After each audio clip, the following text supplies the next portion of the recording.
And welcome back to Pastor Plek's podcast. I'm so glad all of you are joining us here. My name is Nicole Plekenpol, and I have my lovely wife in studio with us today. She is none other than Adrienne. Hi. And also joining us is a single person. We will call... That is my identity. Sorry. Nicole Troup, ladies and gentlemen, is in the house tonight, or this morning. It feels like night because we got lights. And It does. dark. Yeah. It's been a long time, actually. So super, we cut off the conversation last podcast, and it was pretty intense. And you actually, and I cut you off, Adrienne, and I do apologize because I was thinking about transitions, and then you made a really poignant statement that I didn't really give it enough attention to. So sorry about that. What was that statement? I feel good. It was just validated? the importance of I was really worried community. about transitioning, and you said something really powerful. Let's go back to that before we continue on. So my point was that I think girls that are sometimes more controlling by nature often attract guys that are not in community, and the guy kind of finds this safety in this girl that's confident socially and possibly controlling. And I think sometimes guys that are controlling look for are just naturally, it's really not that they're looking for girls that are isolated, but they're naturally attracted to girls that are isolated and don't have friends. And I think that for them, for a controlling guy, that feels much safer because you kind of get to control the narrative of how this goes down, and there's less accountability. And I think it can be a sign of an insecure. Well, let's talk about controlling, because I think controlling, because there's a positive side of controlling, which would be like leadership, right? Absolutely. But then there's a negative side of like draconian, tyrannical, like you're an awful human being. So what's the difference there, and why does it matter?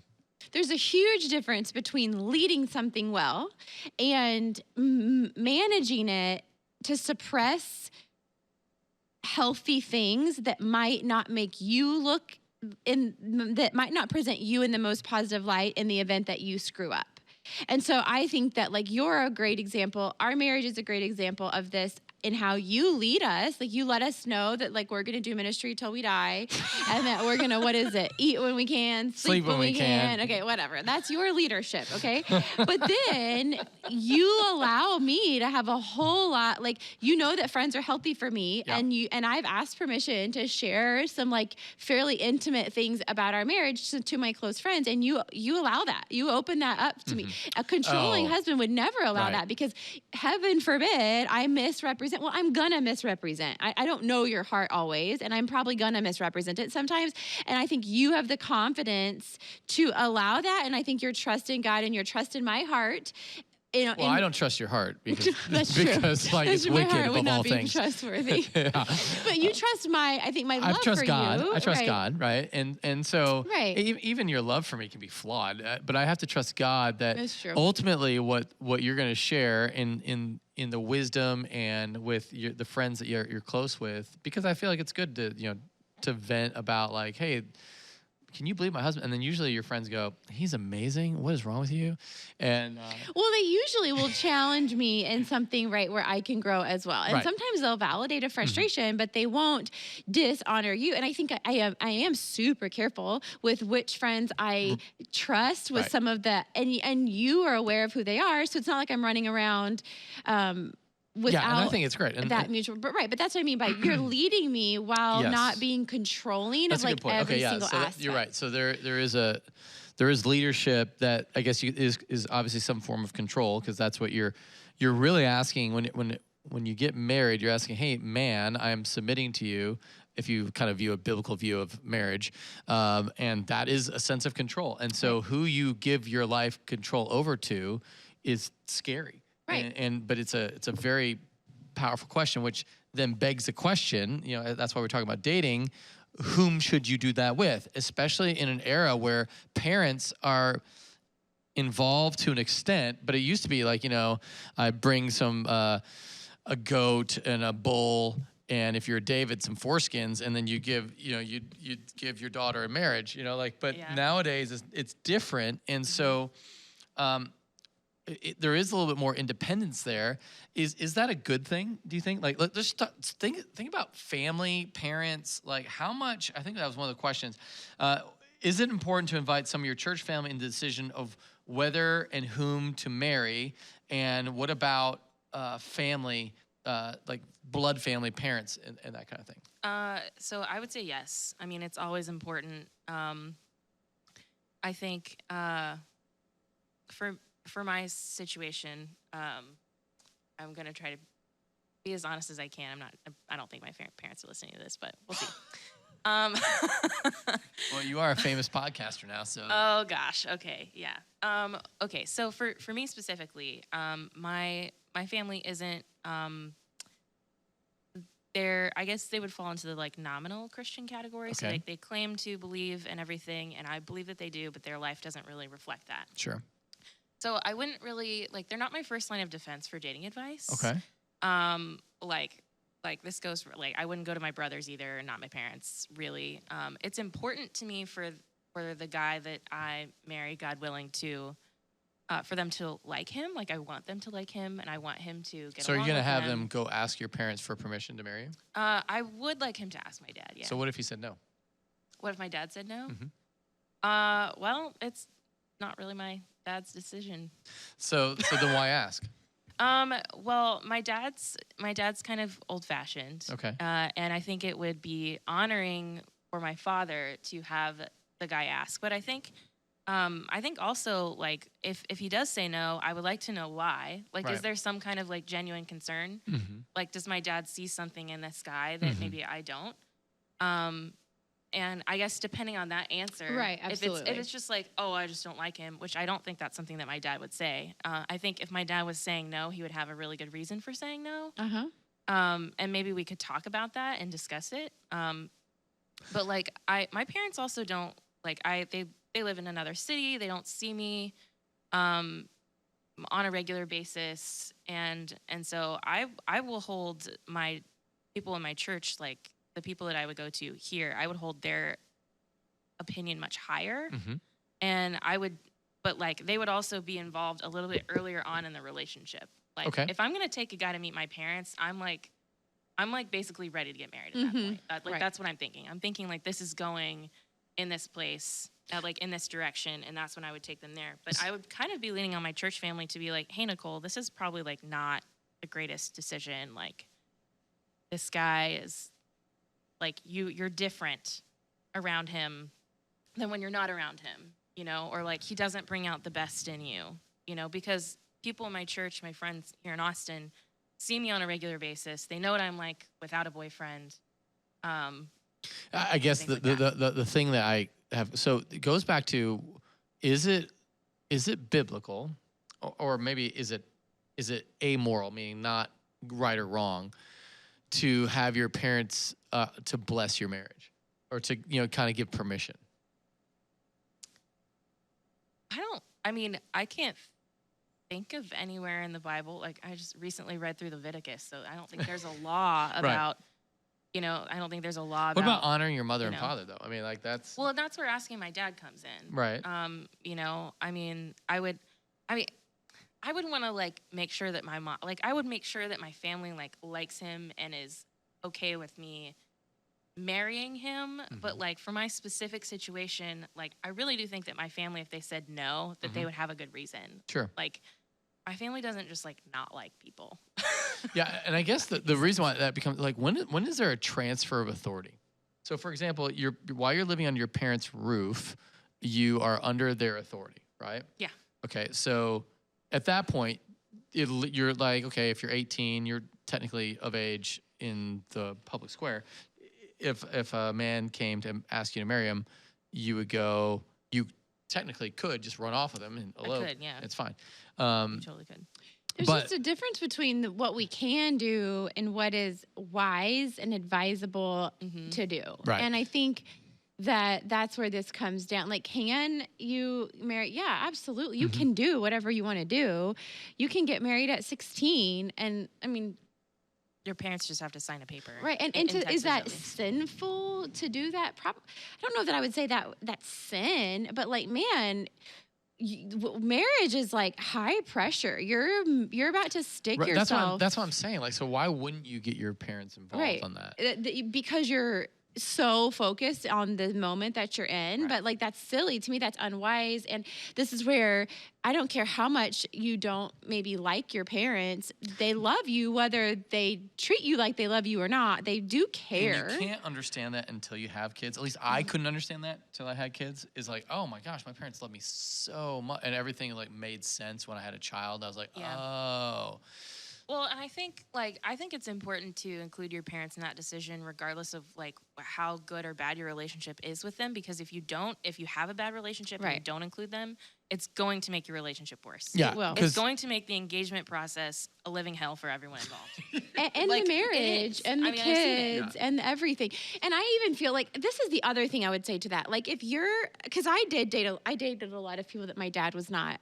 Actually, my dad was never thrilled about anybody except until Chris. And even Chris was like, it was allowed, right?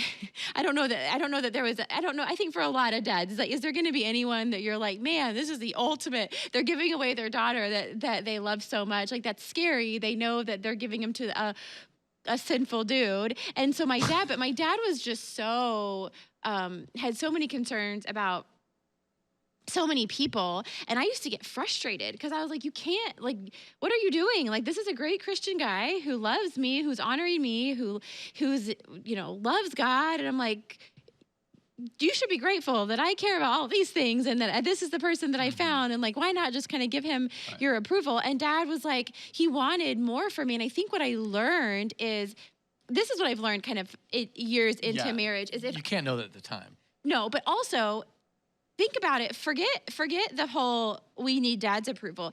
I don't really want to be with a man who can't like figure out how to get my dad's favor because that says a lot about his personality. And years down the road, if he can't figure out how to work with the principal of my kid's school, or if he can't figure out how to like make friends in a church that is 300 people that does like he's going to need to figure out a lot of things relationally. And if my dad is an impossible thing for him, well, man, that's more of a reflection of this man than it is of my dad. Right. Yeah, that's fair. That's fair. Yeah, I think that's hard. I know that because we have such tradition with the like, who presents this woman to be married to this man? Her mother and I, or I do, and that's just formality. But because the train's already left the station by that point, right? But I think that's where what happens for a lot of us is that we have issues with parents. We have, and we will just sort of throw out their opinion, not realizing that. We're we have their blood in us, and we have a lot of their wiring. Like, exactly. I always, the hardest thing for me to understand about myself is like I'm a lot like my dad, and my dad made a whole bunch of mistakes, like a bunch of mistakes. And I love my dad, but he just made a lot of bad decisions, and that capacity to make bad decisions is in me. So it would have been foolish for me to not bring my dad in on who I was going to marry, because I think my dad would have insight on all the same mistakes that he had tendencies to make and could see that in me. Or he was just, there's part of me that thinks maybe he didn't even figure it out then. But the reality is it's important to kind of bring in that reality to your marriage. And that's why. And I also, this is kind of, I get that there's probably a lot of people that would disagree with this, but I really believe it's true, is I think siblings are actually really insightful. And I think among siblings, there can be a lot of jealousy. And I think sometimes you can have a great relationship that a sibling kind of dogs on because they're a little jealous. But I do think that at the end of the day, a sibling that really digs their heels against someone you're dating, they're probably onto something. Right. And I have learned that, I will die on this sword of believing that it's true. I really believe that in marriage, you fight and interact and kind of assume a relational stance with your spouse, similar to how you did with your siblings growing up. Right. Okay. So I have 6. You call me Elizabeth for the first the first year of our marriage. Every time we would fight, I'd be like, Elizabeth. But I think that because your sibling is the closest thing to a spouse, if you kind of go you have to kind of go with me on this. So your sibling is someone that you loved no matter what, even when you didn't like them, and that you saw on a day in and day out basis when you didn't want to, and when you were having bad days and good days, and when you had a headache, and when you were throwing up, or when Yeah. you had your feelings hurt by someone outside the home. Like, your sibling was a constant relationship that you were rubbing up against. And I think that there's a habitual, like, your brain is forming some habitual ways of relating to someone that kind of fills that place. And a spouse, when the chemistry and the newness and the excitement of a new marriage wears off, Right. that's kind of what a spouse is. Yep. Yeah. They're like a brother or a sister. Kinda. I mean, it's different, right? You're intimate with them. There's some huge differences, but there's a whole lot of similarities in how you interact and how you process. And I think that your siblings offer great insight because of that. Yes. They know what it's like to fight with you. They know what you're So like in a bad shift. mood. I wanna shift I'm here. sorry. No, you're good. But Shift. I want to shift to in that vein. Okay. The Bible says, or Jesus says, I've come to turn, a man against his father, a daughter against her mother, a daughter-in-law against mother-in-law, etc. All that. So when you follow Jesus, and there is a reality that following Christ might cause division within the family, and that's part of it. So if you have unbelieving parents, right? Hey, I'm marrying a follower of Jesus, whether you're down for that or not. Yeah, and I think honoring your parents, like as an adult specifically. Like, I mean, I'm 27. I am an adult. I'm living on my own. I'm completely independent from them. Honoring them and obeying them are at this point separate things. Yes. So I can honor them without necessarily having to obey their wishes or desires for me. Honoring them is important, though. Yes, honoring them is important, and I still strive to do that all the time. So when does that happen? When do you think the obeying part is released? I would say for me, it happened when I was in college. I was like 21, like 2021, and I started supporting myself financially. I wasn't living with them anymore when I was in college, but my mom was supporting me. My mom and my dad were both supporting me financially. I depended heavily on them, and I felt like I needed to honor them and respect them would be to obey them, because they are, if they didn't want me to go in a specific direction with my degree or something, I would need to consider that because they're paying for it. And if I disagreed with them, well, maybe they, this never came up, but the way I thought about it was if I want to do something different, then, and my parents disagree with it or don't approve, then I would need to pay for it. So, but yeah, when I started financially supporting myself in pretty much everything, that's kind of when I felt like I could honor them, but not necessarily have to. Yeah, I feel like that there's more to it as well. There's a real transition of authority, and I think that's probably the bigger thing for me that I sort of struggle with. And the Bible is not super clear here on when this happens, but if you are a Christian, then and this again, there's a lot of ifs here. I'm speaking to a Christian young person that's living in the house of Christian parents. Okay, so at what point does there a transition of authority, and where does that authority go to? Because you're never your own island. Right.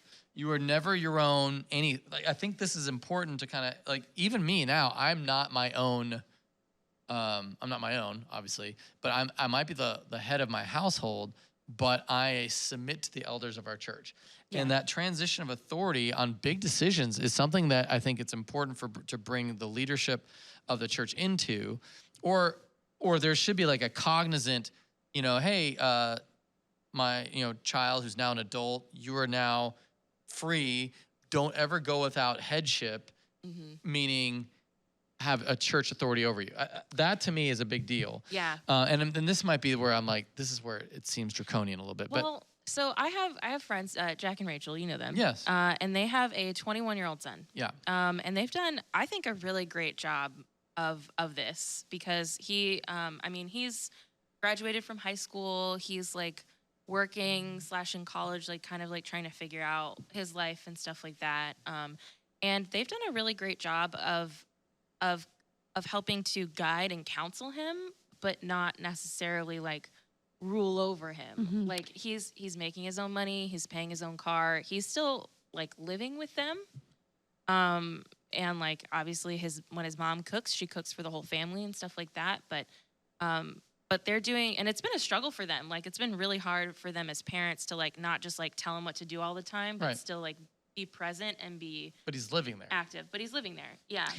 Yeah, I to me, that's the difference. Is as we're talking about this, I think my parents for sure stopped giving me directives when I hit 18.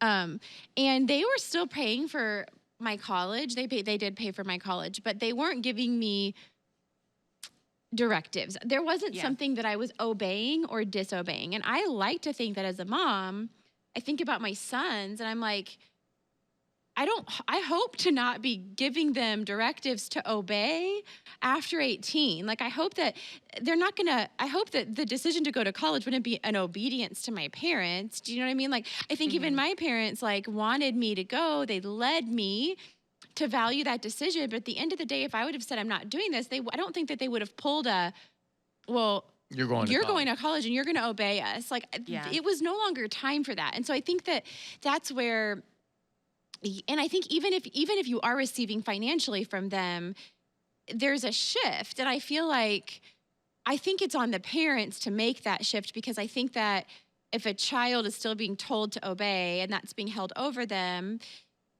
when they're over the age of 18, I would even say. But that's arbitrary. I think that's the problem. 18's arbitrary? That's it really does depend on like where you are. Like in Jewish country, it'd be 13. You know. Yeah, so, like where you are, like mentally, emotionally, developmentally. Like, I was pretty mature as an 18-year-old, but like I'm still like really glad that I had my parents and other adults around me to be like, hey, maybe you shouldn't do that. Yeah, sure. I guess I guess for me, this is the part where I don't think there actually is an answer. So I will start with that.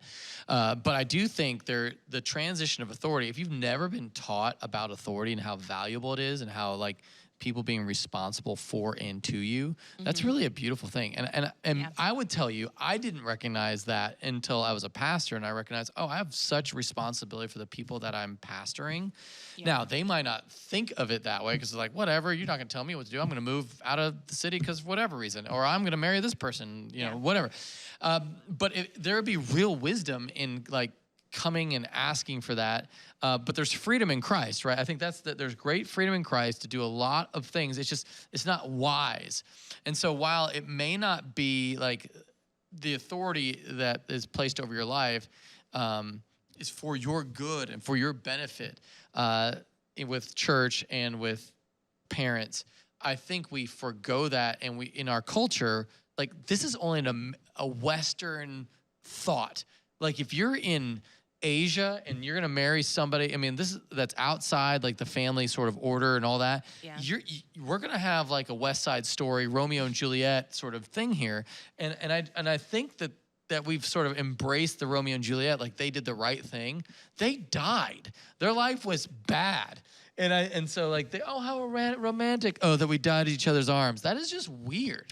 Yeah, but here's the thing though. This is where I think parents shift into more of a contractual relationship, contractual. What do you mean? Contractual meaning like, this is where I'm thinking on this. Like in high school, if my boys, rob Walmart, and I am going to have consequences for them. I'm going to tell them that, like, I'm hoping that they'll go to jail. I'm hoping they'll get caught, that they'll spend the night in jail. But if they don't, or even if they do, I'm going to have some things that they're required to do out of obedience to me, because in my mind, when you're still, like, it's not whether or not you're living under my home, but for me, I think it is 18. For me, under the age of 18, I'm like, I believe that I am now giving you directives to follow, and you're forced to follow them. And then after that, after 18, this is when I think I say, I mean, I don't know, I am processing out loud. You're saying contractual. But in my point, after 18, I feel like it goes to contractual, whereas I wouldn't use that word, because contractual means I'll give you the love if you do the right thing. Well, I'll give you the money if you. So yes. So what I mean is, you can live in this house if you do X, Y, and Z, and if you don't, fine, you need to move out of this house. Sure. Or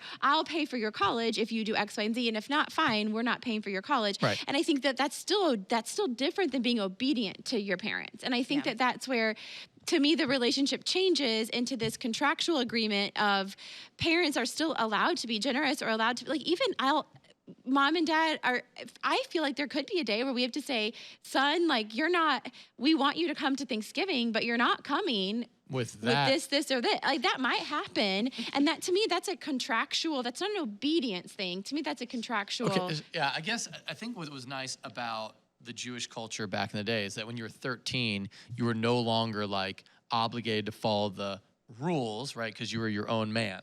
Which I think is right. But you should be starting to work and get a trade, and But that doesn't mean also that you just get you get to come to your parents' house and run amok because. Right. And you're initiated. But I think you're their kid. The problem with our culture is we have no demarcation for adulthood.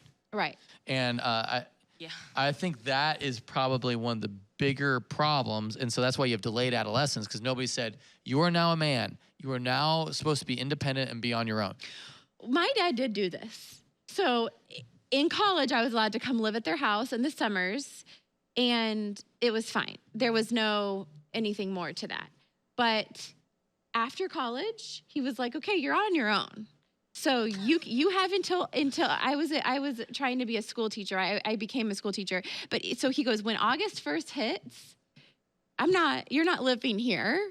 So you need to figure it out and find a place to live and find a job. And he had some kind of setup for, like, if I didn't have a job yet, this is what it would cost to kind of continue to Here's live your there. Rent. Yeah.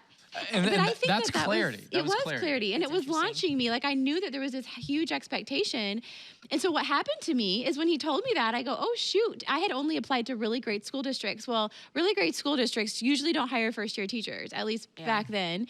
And so I had to start applying to crappy school districts, and it worked. And I immediately got a job, and I was so thankful to have a job. And I was willing to bend my standards on what that first job looked like, because I knew, oh, I'm an adult now, and it's time, and I don't have the luxury of just continuing to mooch in this stage, waiting for an ideal setup. Like, I'm launched and I'm off. And I never did that feel unloving from my dad. Like, I was kind of grateful for the clarity that he gave me, but he didn't do that to me at 18. At 18, he didn't say, you're not, because when you go to, I appreciated that. And I think had I not chose to go to college, I think that might have been a time to have different contractual arrangements. Like, we're willing to do X, Y, and Z to a point. And I think that that's healthy. I think that there can be some scaffolding before. Yeah, but I think that's the thing that's challenging, is because there is no clear demarcation from in the church or in any part of life. The bar mitzvah was really helpful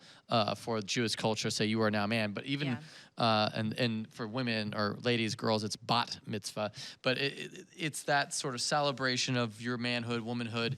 But does that then, is the transition of authority from the parent to God? Because we always say that I'm training our children transition them to being under God's authority and not mine. Right. And that the big question mark when that is going to be really challenging, I think, for you and me to interact and figure out what that is.